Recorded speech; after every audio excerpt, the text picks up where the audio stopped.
welcome to Quid Pros Quo. I'm Rin. And I'm Zac. And today we are talking about how to find local writing organizations.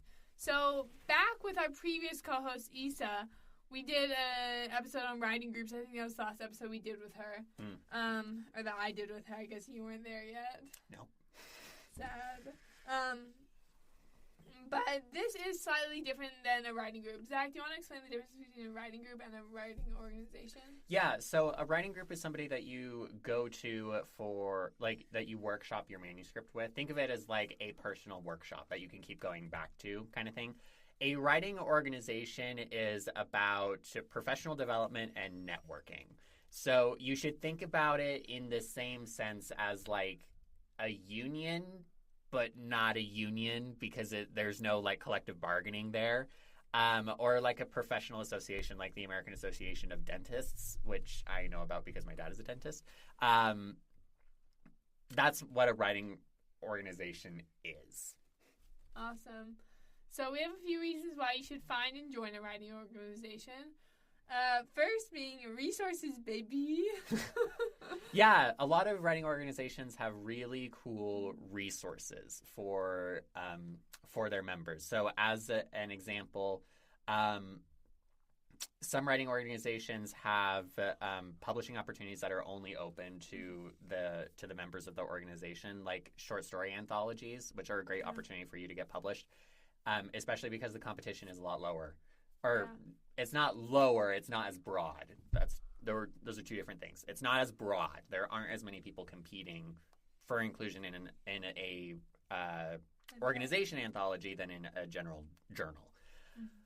It also opens up opportunities to network with other authors as well as other industry professionals like editors and cover artists and copy editors and typesetters and publicists. Like, when you have these connections, you can connect with other people who you need. So if you are going self-publishing, that's really helpful because it can take a lot of time and effort to try and sift through the hundreds of thousands of people on the internet who want to take your money to do something for your self-pub book. As an example, this isn't technically a writing organization. It's just a really big Discord group. I was able to connect one of the writers on that Discord with the copy editor that I used for my short story that just got accepted for publication. And that's the kind of thing that you get inside of a writing organization is somebody says, oh, I'm looking for such and such a thing. And then you have 4 or 5 people who say, oh, I found such and such a thing. Let me give you the resource kind of thing. So it can save time that way. That's awesome. So then I guess that's what a writing organization is and why they're useful. Mm-hmm. Let's talk about like the title of the episode, how to find it. Yeah. So I think your first step is to ask your librarian. So go to the county library and ask your librarian. They're a good place to start for information that they may know. And if they don't know, they almost certainly know how to find it. Librarians are really good at finding information. That's what they do. There's the possibility that the writing organization even meets at your local library, as in the case of the local writing organization that I attend once a month. Very cool. It meets at the library, so that was a good way to find it. Generally, plug for libraries. Libraries are a great place for any writing resources. Mm-hmm. They have craft books. They have probably other people who like to write there. They have lots of readers there. So get involved with your local library. I know the one around where I live does a Read Local event once a year now. And they invite all the published authors in the area to come and sell their books and talk and Oh, that's awesome. It's so cool. Love that.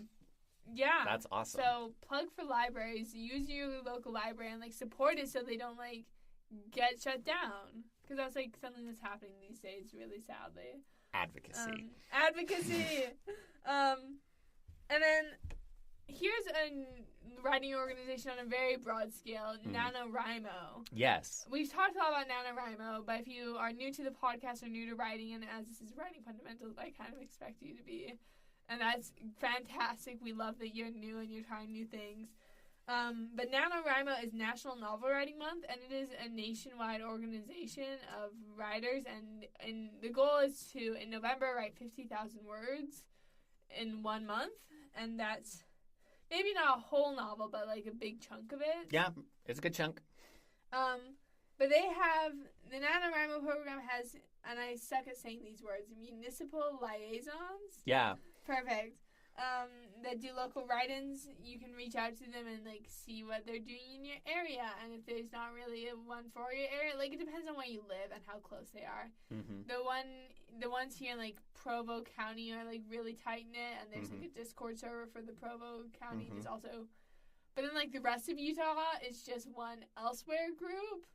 So it depends on where you live whether or not this resource will be available to you. Yeah. Even if you aren't able to meet in person with your NaNoWriMo group, you can still access resources through the other people who are part of the group and figure out what's out there and just ask what's out there. Nano is available throughout the United States. There are even international chapters as well, so you can reach out to them wherever you live. Again, depending on where you live, meeting in person may or may not be possible. The other thing is that you can reach out to them even outside of November. They do something called Camp NaNoWriMo, which is a choose-your-own-adventure for National Novel Writing Month during the months of April and I think it's June, sometime in the summer. And those are kind of the 3 periods of the year where you can actually get in contact with somebody and have a good likelihood of them responding. Because outside of those times, it's a little iffy. Yeah, absolutely. So you found a local writing organization. Now what? Like, are there member fees to them? What else do we know about writing organizations? Yeah, those are good questions. Some writing organizations do not charge a fee for you to attend their meetings. So you don't need to be a paying member to attend their meetings and access some of those resources. Membership fees for writing organizations are, in many cases, very low. Like, we're talking like $30 a year kind of thing as just like an example number from a local writing organization that I attend. So even if you are you're not ready to put forward that financial commitment, you can still go and still meet people, and it's still a great resource. Once you do, you're going to want to go in person and meet people. So if you're nervous, if you have social anxiety, hype yourself up, bring a friend, do what you need to do in order to actually go and meet people, because the face-to-face interaction is going to be 1,000 times better than the Discord interaction or chat rooms that you might otherwise do.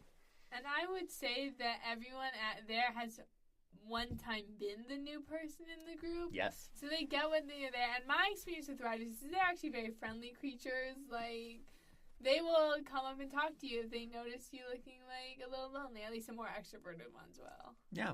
And I mean, many are introverted, so they get it. They get it. So if you look enough like a sad puppy, someone may adopt you. So when you're actually there and you're actually talking to people, it's going to be helpful to have just a little something that is called an elevator pitch to describe who you are and what you write.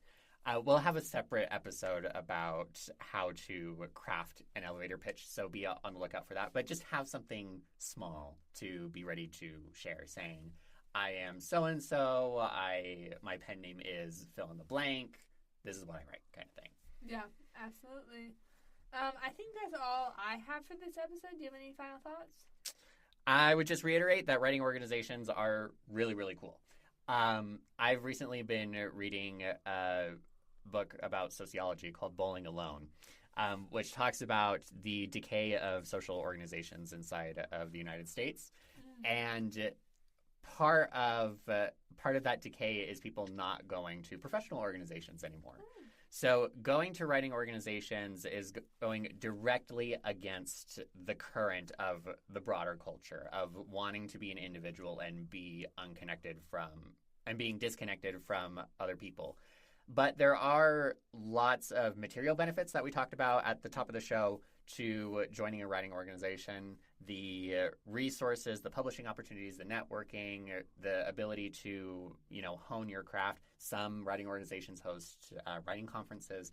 Like, there are those material benefits, but there are also the intangible benefits that come from belonging to a community out in the world that actually is present, that you can touch, that you can attend, rather than just something that's online. Not to knock the online communities, because we love our online communities. Especially with, the past couple of years with COVID. Yes. Online communities are invaluable. But there's just something about in-person interaction with people who, share common interests with you. It's what friendship is, guys. It's so important for your mental health and your well-being. So go to your writing organizations and support your local libraries. This has been Quid Pros Quo. Thank you so much for joining us. Quid Pros Quo is hosted by DC Winters and CK Jensen. If you like this episode, be sure to leave us a rating. And if you'd like to contact us, you can email us at quidprosquo@gmail.com. For more episodes, check us out on Spotify, Apple Podcasts, or wherever else you get your podcasts.